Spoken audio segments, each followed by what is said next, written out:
Yung tinayong ano doon, yung tinayong barangay hall na 4th story. Yung ilang milyon yun, no? 19? 19 million, 19 million. Kasi baka mabanggit ko lang. Barangay 313. 313, oo. Oo. Hindi ko malaman, ano yung banat nila kay BP Sara. Kung banata nila di ba, yung mga squad ko, banata nila. Overprice. Oh. Bakit ngayon?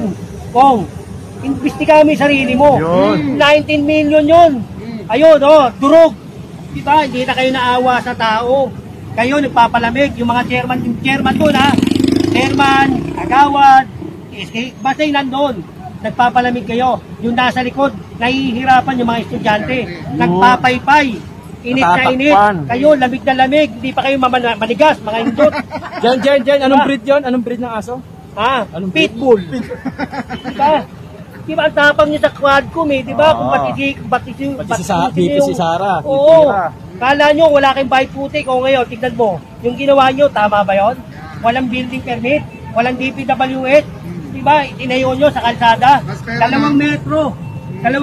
Tinayo nyo, 4 story. Ang titigas na mukha nyo, uy. Ay, alam